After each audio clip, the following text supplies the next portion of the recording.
know what happened today. We're supposed to take this live.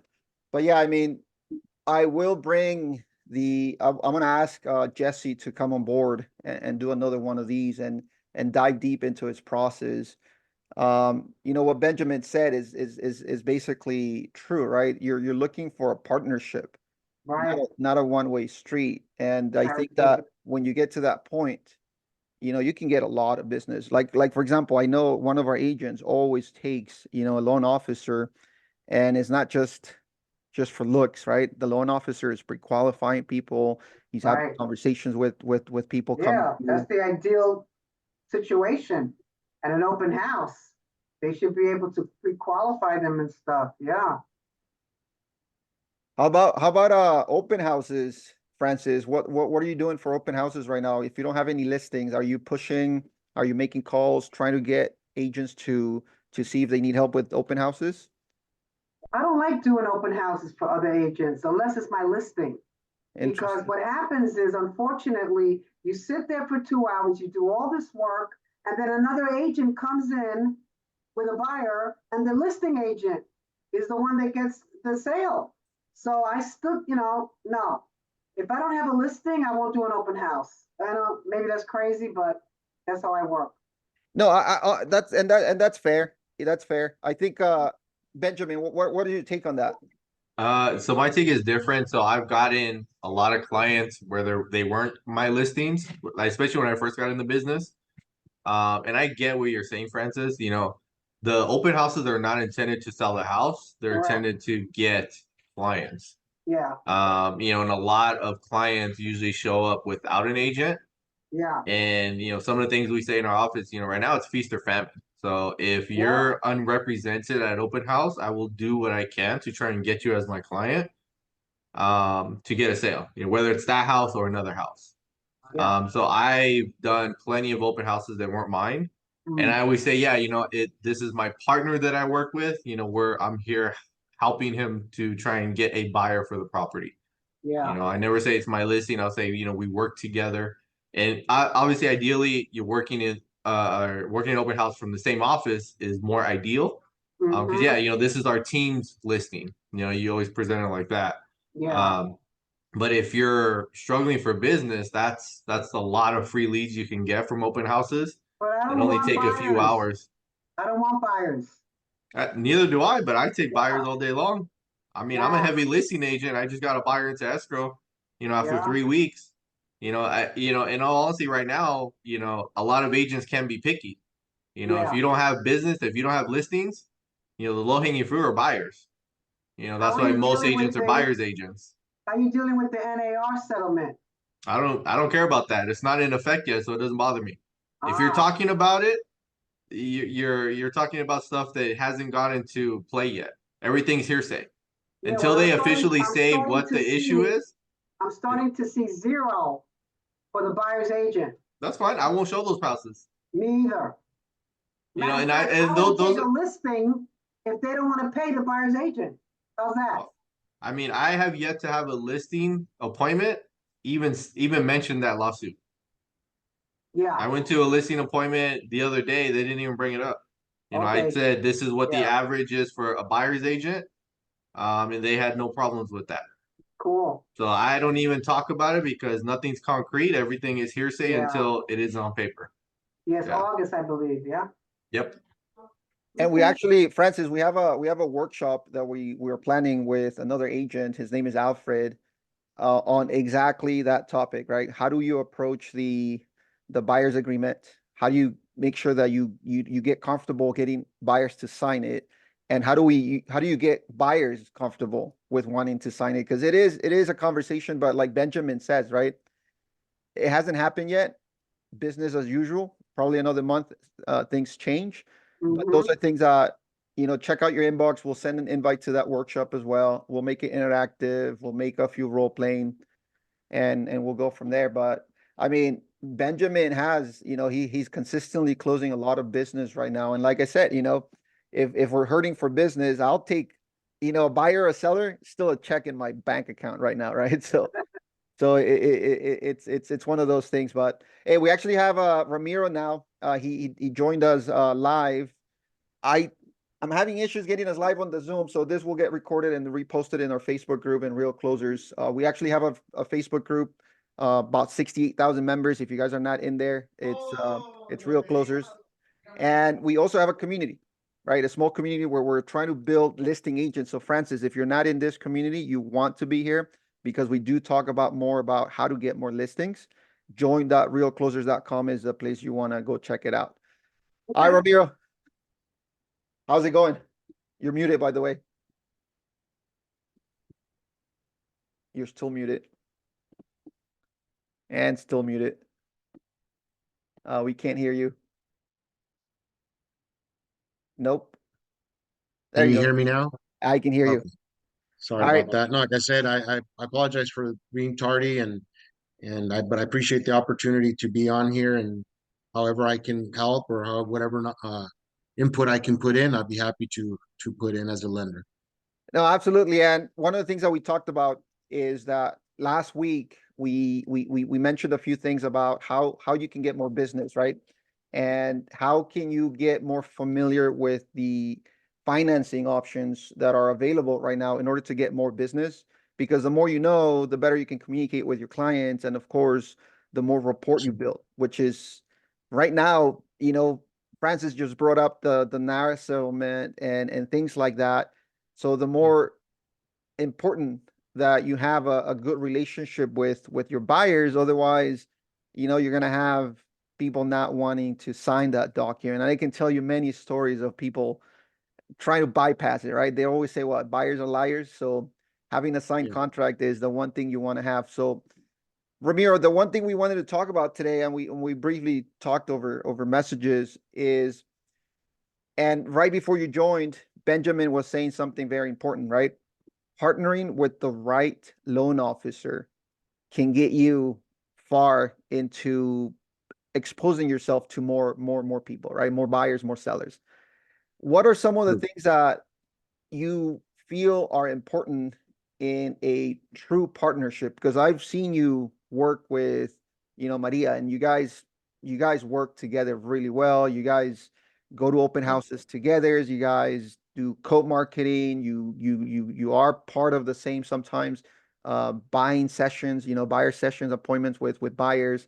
You guys coach them. You guys work through months and months of preparation. So what do you think makes a really good partnership between a loan officer and an agent in order to get more business? Basically, everything that you mentioned, right, in regards to doing all of um, those activities to be able to, bring production. But the communication, I think, is the biggest key to everything, right? Communication with your partner, communication all around with the clients, obviously, especially, but communication with everybody involved in the transaction.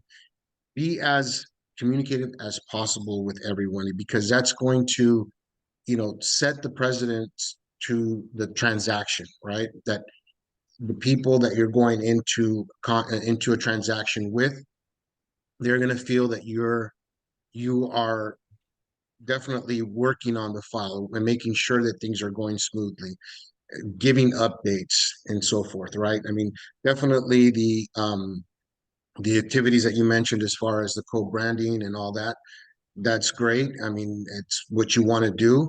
Get out there, do open houses. Right now, I think that's where a lot of the business is coming from, as well as there are a lot of buyers still in the market, and people want to buy homes. They're a little bit timid to get into the market because of where the rates are, but we want to communicate to everybody, and what we are doing is communicating to all the buyers, is that because the question is, is it a good time to buy? Is it a good time to sell? And the answers to both is yes, right? For buyers, is it a good time to buy? I mean, I have that question asked to me at least a couple times a day from clients that I'm talking to. And so and my answer is pretty much the same with every client is, I mean, I've been doing mortgages for about 25 years now.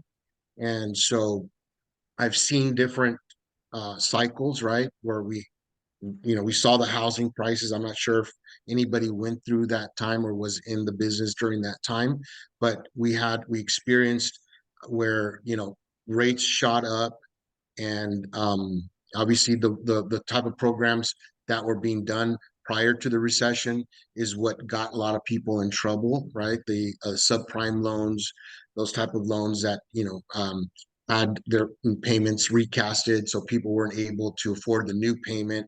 So rates going up, and so people were losing jobs. So it was a crazy time, crazy market, and so people are still afraid from that happening because they kind of lived through that time. Some didn't buy, and now they're still kind of timid and scared of jumping in as well.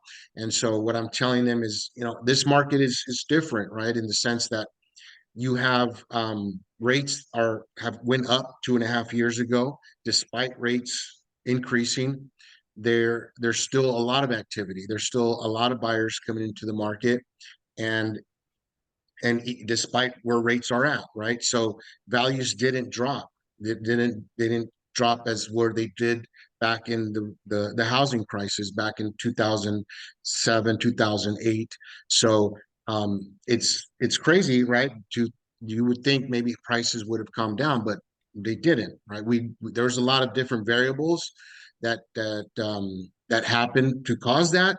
Obviously, we went through a pandemic, right? A lot of people thought that we were going to see home prices come down. So that didn't change in any of that either. And I think it's because there's just a housing shortage, and people are still wanting to buy and own their homes. And so despite where rates are at, they're still jumping in. And now that rates are, and we're hearing, and I'm not sure if anybody's been hearing, but are following, where the markets are at with interest rates. But the Fed's announced that they're going to start reducing rates as soon as, and I'm seeing that could be happening within the next 6 months to a year, more realistically than anytime soon here. The first biggest um, uh, the Federal Reserve, and the biggest one right now that really did start just reduce the rate recently is the European Central Bank. They just reduced their rates 0.25%, which is now going to start to have the other countries, also US, also start to look at that as well, and start to bring down rates as well. So by telling our clients that these things are starting to happen, and they're asking, is it a good time to buy? My answer, in my opinion, is yes, because we're seeing rates starting to trickle downward, and they're only going to get even better. And that means that with houses pricing, I think that's going to cause prices to go up because more buyers are going to come into the market, and which is going to bring more of a demand, and that's going to cause home prices to increase. And so this is the message that we're bringing. Maria, I work a lot with Maria. I work with some of the other agents in your office as well here locally in Ventura County. I'm not sure what other agents are on the call with us, but just working with your partner, me working with the agents, try to provide all of the different programs that I am able to offer that can benefit clients, to be able to, so to speak, give the hook to bring people in, get interested. I mean, there's obviously a lot of programs that are providing down payment assistance, and a lot of that right now is people are needing money to help pay for their down payment and closing costs. And so by being able to provide them the information about these programs, that's going to help produce more leads, to get more people to want to see what that's about, right? And having a good lender partner in being able to give you that information quickly as possible, you're able to build that pipeline, get more people interested, and then work those people, right? I mean, everybody has a different situation. some people don't have quite the best credit, so we work with them to be able to get their scores increased. We provide an action plan to be able to tell them, hey, if you do this or that to your credit, your scores will go here, you'll qualify for this program. And so, like I said, it's just a matter of communicating to them what options, all their options that they have available, so that way they know exactly what's going to be best for them and their family. And there's these programs right now that have recently come out. As a mortgage broker, um, you know, which is different than banks, like a Wells Fargo or a Chase or a direct lender. Like, what are direct lenders out there? I don't even know. I've been out of the direct lending world. I've been mortgage broker for now 6 years, since I switched from the direct lending to the broker world. And in my opinion, I'm able to service my clients better, in the sense that I don't have just, certain programs that are in this box that I can choose from. I can choose up from over 100 different lenders, and each lender has their own, programs, criteria, and I'm able to place it with the best lender. So in other words, I do the shopping for the client to be able to find them, the program that's going to offer them, the down payment. It's going to offer them the lowest rate. It's going to offer them the lowest closing costs. So these are the things that, we want to communicate to the buyers. And, as far as the sellers, if you have, the sellers, is being able to tell them that you work with a lending team that provides leads with buyers that will be able to come in and give you solid, buyers that are ready to go and be able to, qualify for the purchase of their property. So, I mean, that's my thing. Is just the communication, essentially. No, and that's good. I think that's one of the things that we talked about, right? Having the right partner who can communicate with the buyers, explain to them what's available, right? Because at the end of the day, the partnership between the agent and the lender is what's going to get you through the different steps in that transaction, right? I've talked to so The many follow, people. the other thing I wanted to add is the follow up too, because oftentimes we do get these leads, right? And we are talking with the client. We take that initial call or that initial meeting, and you don't, either the client is going to give you a call back, but you have to follow up with the clients, right? Because sometimes life happens, things happen, and so I mean, it's just a matter of having a good follow-up system. So if somebody has a CRM, if you guys, I'm sure you guys have that technology where you're able to, put in your pipeline of leads, and either it's a simple call or you put them on a campaign, where the system sends them out their the follow-up, right? And so just having a good system, where once you're building those leads, building that pipeline, just to make sure you have the right systems in place to do the follow-up. Awesome. No, and absolutely, because at the end of the day, I think if if you don't have a system for follow-up, whether you do it manually, whether you put it on a piece of paper, or of course, take advantage of technology, right? It's so much easier to just build campaigns with a nice CRM. Different agents have different access to different CRMs. You have KV Core, you have Lofty, it used to be called Chime. We have our own custom one, which is based off of Go High Level, and everything comes together for the long-term follow-up. One of the things that you mentioned, Ramiro, and I'm a witness to this, is open houses, right? We just talked about open houses. Benjamin was chiming in on that as well. How important do you think open houses, and you did say that they're very important right now. You're getting a lot of business through that, not only for yourself, of course, for the agent. But how important is an open house right now for those who are not getting a lot of traffic or a lot of business? I mean, I would say that it's just very, very important, because you're able to have that first, what I say, belly to belly interaction with the client, right? Face to face interaction. You're able to build a rapport with that lead from at that point, at that time frame, where they meet you. They know, you talk to them about different programs. In my case, as a lender, right, or as a real estate agent, you're talking to them about the properties or what properties are available in the market, and what's going on with the market. So just having that initial interaction with the person, and you build that initial rapport in person, rather than, yes, doing the cold calls, right? The what I call the smiling and dialing, right?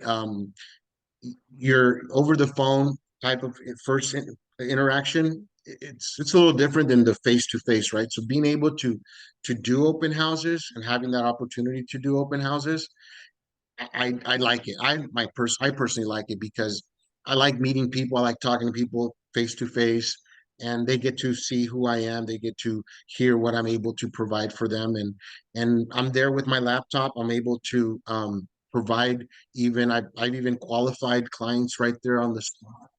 Maria can attest to that, and that's not often a lot of agents provide that, right? Just typically it's just an agent at sitting at the home, and they're people are coming in looking at the property, they're signing in, maybe some leave their phone number, some don't, maybe emails. So I like to have that conversation. By having that conversation, we get more people to actually leave their information, leave their real number, real emails, and we can continue to follow up and with those people. So that's why I think open houses are good to do. And if you are able to get the opportunity to do them, I highly recommend that you do them, and have I guess most of the people on the call right now are real estate agents. So if you have your lender partner, get the lender to come out with you and also be part of that first interaction with the client. And I think two of the benefits, well, first of all, one of the misconceptions that there are about open houses is you're gonna get buyers only, right? But we were there last, few weeks ago, and out of the however many leads you guys got, quite a few of them already had a property that they wanted to sell, right? So open houses are not just getting buyers, but it's also Right. opportunities for sellers, right? Absolutely, yes. Because once the client opens up and we're talking with them, we ask them certain questions. We don't like to I don't like to pressure anybody in the sense that I just let them talk, and sometimes just by just listening, they actually open up and tell you about themselves or what their situation is, and then you just react to that, right? And oftentimes, yes, it is. Well, do you need to sell your house, or do you, in order to buy something, are you needing to sell something? Well, yes, I do have a property I would need to sell, and that's where the conversation starts, and that's how you're able to get some listings. Maria's can attest to that. She's a good buyer's agent, but she does get some listings as well, and that's come from that type of interaction. And so, Yeah, and I think one of the highlights here too is like you said, you're getting um having two one of the things about open houses versus other types of marketing is that fact that people are coming to you. And I mean, there are people that are, no, I don't want to talk, or no, I'm just looking. But there's a good percentage of the people that come through the open house that are willing to just have a conversation. And if, like you said, if you're a no pressure setup, and I've seen you sometimes to the side or very actively talking to the leads or the buyers that are coming through, mhm. and it's a great way to build rapport, right? Because now you're as a team, you can really help. And especially now coming back to the question of how do we get a buyer to sign a rep agreement, right? How are we going to get them to sign a contract without really having to know them? So by the agent showing the partnership with you, because like again, I've seen you talk, right? I've seen you talk to leads, and people just spill out the beans, right? They just talk to you. You're just that person that people want to talk to you, right? The I more mean, report. Uh-huh. yeah, I mean, you have to be able to, I guess, just make them feel like really, it's like, pretend I'm a doctor, let me know where it hurts, right? And I can see if I can fix it, type of thing, right? And people will say, well, this is my situation, or that's my situation, right? And so it's just, yeah, a little bit of, kind of humor, a little bit of, just, kind of just break the ice a little bit with some little humor in there. But, um, for the most part, you get these people that just come in and they're just like, oh, we're just looking, we don't need our information or anything. Hey, you know what? Great. No problem. Like completely understand. Take a look, see what you think. Let us know what you think. And but at the end of the day, we're here to answer any questions you have, provide you all information you need to make a great decision. And hey, by the way, these are programs that are available. Have you heard of this program or have you heard of that program? And that kind of opens up where at least it feels like they're not pressured, but at least you're just saying, hey, have you heard about this? And it kind of opens up a conversation. And then from that conversation, other conversations open up. And I think one of the huge upsides I've seen by having a loan officer with you is that as an agent, if a buyer comes in and says, no, I already have a realtor, we kind of have to stay off, right? Unless, of course, sometimes if you are able to start a conversation, it turns out that the agent is the uncle, the niece, who's not really going to help them. There is no contract. And of course, you can kind of see if you can get that business. But as a loan officer, we don't have that rule, right? If someone comes in represented, it's like, sure, is someone else helping you with the finances? Would you like to take a second look at your numbers? What if I can get you a better pricing or a better monthly payment? Would you consider a second look? They open up to your loan officer. It turns out that the agent, there is no contract signed. And again, this agent is just an objection and you get the business. So having a really good loan officer next to you at these open houses is a huge plus. Yeah, Now, correct. Ramiro, now quick question. Mhm. So what do you recommend agents do in order to find the right partnerships with loan officers? Wow. Let me think about it. Now, I would say just somebody that has some years of experience, definitely, preferably somebody that has been in the business at least 5 years or more.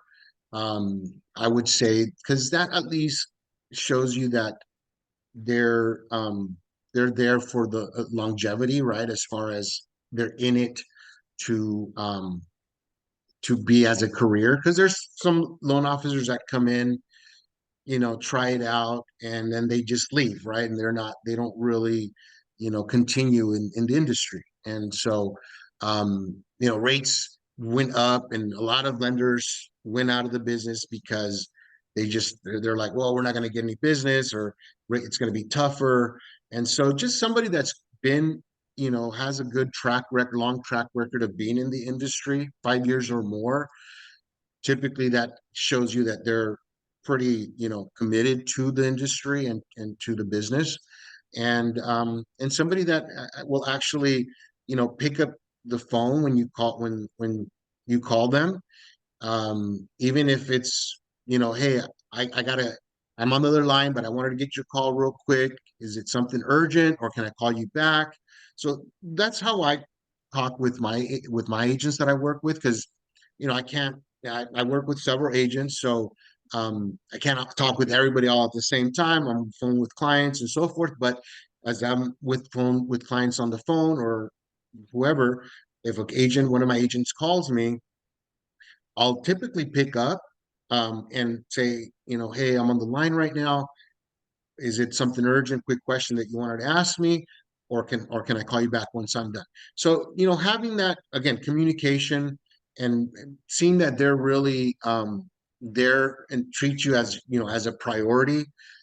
I think that's the type of lender that you want to look for as a partner, and somebody that's knowledgeable and can and speak very well about the products and can explain the programs, and being able to have that type of lender, I think you'll be able to do well.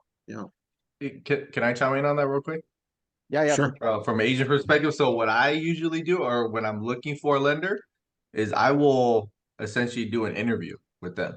So Mhm. like when I was looking for like when I stopped working with lenders and I'm looking for more to work with, usually I'll do a Facebook post, hey, looking to partner with somebody, who's interested in building a partnership. And I will sit down and I'll ask them, specific questions to see what type of lender they are and how they work, to see if it's something that I want to pursue a partnership with. I've had lenders tell me that I've sat down with and say I don't do open houses, and that was already we're never going to do business then if that's the case, because if you're not willing to get in the trenches with me and you just want to sit in an office and wait for me to give you deals, that's not a partnership. So I will interview a lender and ask them, specifically what they're going to bring to the table, what they offer, what they will do, to build a partnership, and that's how I will choose a lender to work with. So that's what I do, at least from my perspective, and how I do my business. Before I would just, work with random lenders, and it just didn't work out. They didn't really do what they said they were going to do. So I will vet them before I even jump into doing any type of business or even give them a lead. To start business. That's what I do as an agent, and I always recommend any agents that are on here to do the same thing, because you want to make sure that they're going to provide what you're looking for in a partnership before you even jump into bed with them.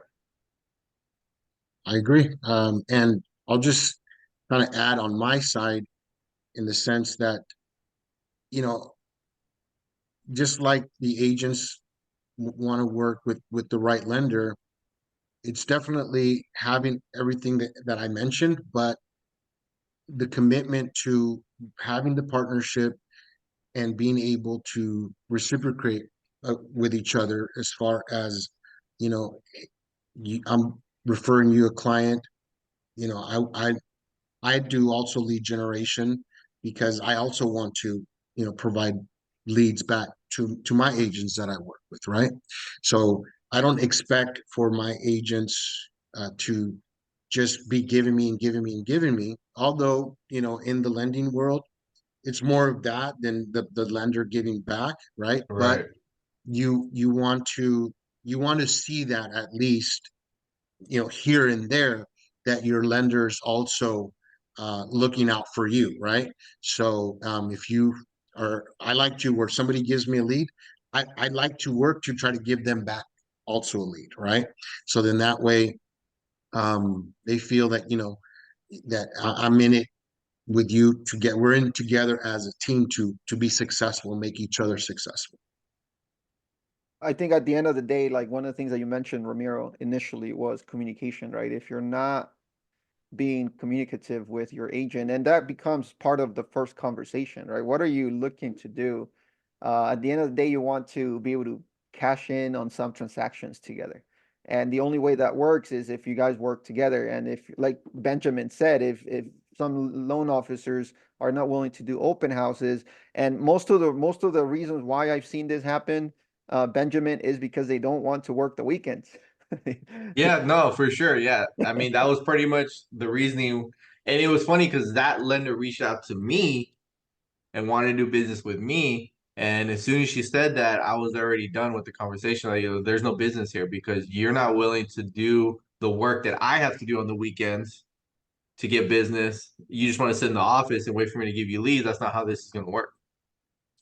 Mhm. We used to vet loan officers, and sometimes it would be funny because sometimes we would actually reach out like on you know 4 p.m., 5 p.m., and they checked out.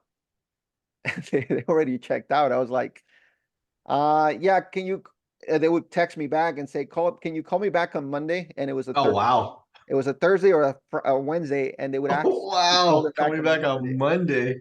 I was like, sure, I'll call you back on Monday. You just wait for my call.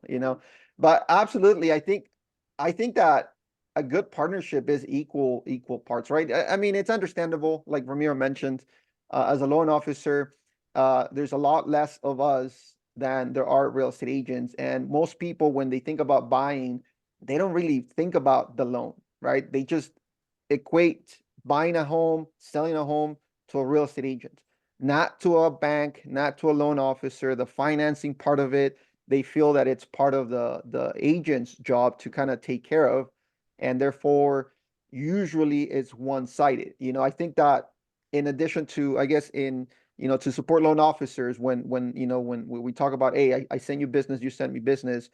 One of the things that I've seen loan officers do in order to become that 50% partnership is going to the trenches with you, right? Showing up at the open houses, maybe calling a few older leads, maybe make sure that they're there on the weekends. Make sure that they're there on a Saturday. Sometimes agents need to push offers in. Like I know how many, counter offers we have to submit sometimes.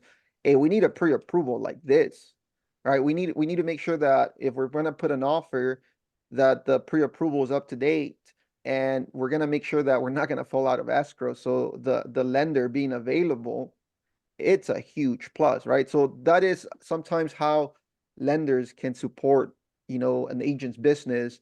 And sometimes it doesn't necessarily mean, oh, send me business, I'll send you business, which is nice. But most of the time it's a lot of the, on At the the end of the day, the agents want to make sure that deals are going to go through, right? And that's why I say it's for the most part, it is the agents providing the clients for us to get them ready for them to get into escrow. And so, but on my side, I do lead generation as well, and I like to whatever comes through, and I have agents give me business, I like to give some back as well. But at the end of the day, you're right. It's about, you want to work with a lender that does perform and does close the transactions in a timely manner, uh, based on the contract or before, right? So having that again goes back to that track record of working with somebody that has that type of a track record, right? And that's why having somebody that's been in the business for 5+ years should have that track record and built that type of reputation. If not, if you've been in the 5 years in business, less than 5 years, I'm not saying that it's not going to be a good lender, right? But you tend to get over that learning curve of being able to, make sure that, you're going to have an agent that's going to perform well, that does know what they're doing, and making sure that everything's going to happen when it's going to happen. Absolutely, absolutely. Hey, Ramiro, I know we've gone over about 30 minutes. It was a really nice conversation. Benjamin, thanks a lot for jumping in as well. It's very we should get you here as well one of these days. But absolutely, Ramiro, thanks so much for showing up. If I took Thank you anything, guys. no, absolutely, we'll have you again. There's a lot more stuff we could talk about, but a huge takeaway, which again, it's true. Open houses, right? Open houses, meet at open houses. You get a lot of clients right now. That's where business is happening right now. Go with your lender, find a lender that is going to go with you on a Saturday, on a Sunday. Start booking open houses Monday through Friday. Find days. A lot of agents are hesitant to give you access to their listings for an open house. Usually happens on a Saturday or a Sunday. Let them know that you're gonna do it on a Monday, on a Tuesday, on a Wednesday. I'm trying to get an agent in one of these interviews where he did 100 open houses in 100 days. He did not have 100 listings, right? So he was able to get other agents' listings to do open houses for, and he got a lot of transactions of that, plus the additional follow-up that is going to yield additional business. So open houses, we're going to see if we can bring in someone else to kind of nail down and drill down the fact that you guys have to be doing open houses. And if you guys don't have your own listings, pick up the phone and call. Yes, it's just like lead generation, right? You're probably going to call another 20, 30, 40 agents before you get someone to say, yeah, sure, do an open house for me.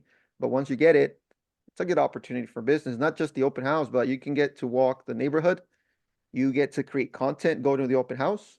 You can record yourself walking the property. You can, go the day before and door knock, go the day after and door knock, get that property once it's listed and sold, walk the neighborhood again, right? Get people belly to belly. That's at the end of the day what's probably going to get you the most business, and farm that area, right? So Yeah, can I touch real quick? So one of the things that Francis was mentioning is I do a lot of mailers, I do a lot of this. The open houses don't cost you nothing but time. So if you have no money to do mailers and all this other things that she was saying she was doing, and it's still not getting business, if you just invest a few hours a week, your ROI is going to go through the roof. You know, so if you're struggling to get business, that's a free thing you can do. That just it only costs you time, it doesn't cost you money. So I just wanted to throw it in because I heard Francis saying what she was doing to get business and wasn't getting it. You're wasting a lot of money, it sounds like. I mean, you could just invest a few hours of time and probably increase your business tenfold. Absolutely. And we're gonna bring more of that here into these conversations. I kind of like today's conversation. It was a very, very interactive one. We'll probably do more of these. And yeah, I mean, Ben, I'll love to have you one of these days. Show us your process. I know you're closing a lot of business right now, and a lot of agents are still struggling. And sometimes the only difference is making a few tweaks to your marketing, making a few tweaks to your approach, and it could be the world of a, going from no business to one transaction. It's a huge difference, right? Yeah. Keep adding to that pipeline, and you'll be more than fine, right? So, Yep. all right, guys, thank you. I'll leave it on one thing too is just so maybe you've already heard, there's programs right now. There's people that want to buy, but a lot of people don't have, quite enough money for the down payment or closing costs. There's programs out there. I have programs that are able to provide 3% or 15,000, whichever is less, or down payment or closing costs, and there's no payment on that. You don't have to be a first-time home buyer. So there's definitely programs out there that's going to get you can tell your clients about these programs. That's going to bring interest, and you can build that pipeline by providing that information. And if I can be of any help to anybody and sending you that information, let me know. You have my phone number, and Robert, and so just let me know. Well, actually, why don't you say it? I know I forgot, but if anybody who's watching this, and you're interested in working with someone like Ramiro, he works most of California, right? You're licensed in how many states? So California, all of California, but my company we're in 35 states, and I'm able to assist in all of those states that we're in. All right, awesome. So why don't you just tell us how people can reach out to you if they have any questions? You can email me at rgarcia@edgehomefinance.com. My number is 805-377-0595. My website is ramiroloanpro.com. That's where you can reach me at, or Facebook, just Ramiro Garcia. Um, I'm here to help. Even if you're working with another lender, I have no problem just providing you some quick information, and that way you can tell your lender to maybe talk to them about these different programs and get together with them and make sure that he's providing you the best services possible. Absolutely, absolutely. So let's put Ramiro's phone number to the test. Let's see how fast he can reply back. So feel free to just message him. All right, Ramiro, thank you so much. We really appreciate you taking Thank you. taking Likewise to you the time. guys. I wish you all the best, and I look forward to another call with you guys soon. Absolutely. All right, thank you guys. We'll see you on the next training. Thank you. Have a good one. Bye. Take care. Have a good day.